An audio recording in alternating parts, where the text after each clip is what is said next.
माणसं काय करतात इथं बसून व्हिडिओ कॉलवर कळतोय फारच, आहे की नाही? तरी घरातले भांडे कुठे काय काय लावले सगळं दिसतं, बरोबर आहे की नाही? सगळं दिसतं काय करतोय हा. इतकं विज्ञान पुढे गेले, पण ध्यानात ठेवायचं कधी पण किती लाख किलोमीटर पुढे जाऊ दे विज्ञान, पण विज्ञानाच्या 10,000 किलोमीटर पुढे अध्यात्म हे कधी विसरायचं नाही. मी तुम्हाला लगेच पुरावा सांगतो, फक्त ताड बसून नाही का म्हणलं.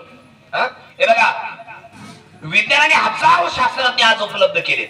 तुमच्या कोणाचा हात मोडला तर डुप्लिकेट हात मिळतो तुम्हाला, मिळतो की दादा? तुमचा कोणाचा पाय मोडला तुम्हाला पाय मिळतो डुप्लिकेट, ते नाही का पायपाचं. कोणाच्या किडन्या फेल झाल्या नवीन किडन्या भेटतात तेवढे पैसे असले तर. कोणाचा वाल खराब झाला गॅरंटीचा वाल मिळतो, वय वर्ष 10, वय वर्ष 15, वय वर्ष 20 वर्ष गॅरंटीचा वाल मिळतो. कोणाचा डोळा गेला दुसरा डोळा मिळतो. मेंदू 2-2 महिने बाजूला काढून ठेवता येतो तरी तुम्ही जिवंत राहतात.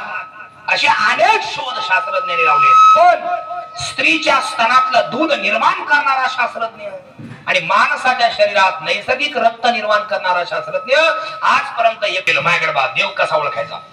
एखाद्या घराकडे तुमचं लक्ष गेलं आणि त्या घरासमोर 400-500 लोक जमलेले तुम्ही पाहिले आणि त्या लोकांमध्ये मोठ्या मोठ्याने रडण्याचा आवाज तुम्ही ऐकला, तुम्ही काय विचार कराल? इथं साखरपुडा चालू आहे.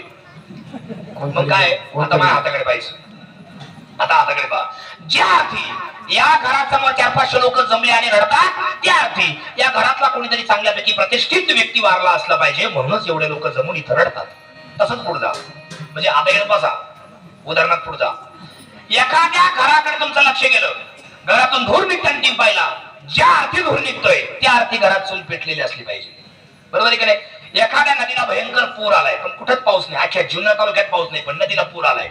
ज्या अर्थी नदीला पूर आलाय त्या अर्थी नदीच्या उगमस्थानी वरती आपलं डोंगरामध्ये पाऊस पडला असला पाहिजे, म्हणूनच नदीला पूर आलाय.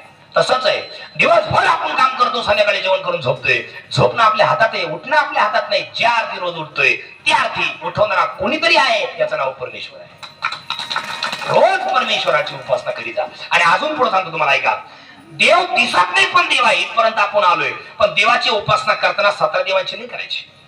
लोक 17 देवांची उपासना करतात.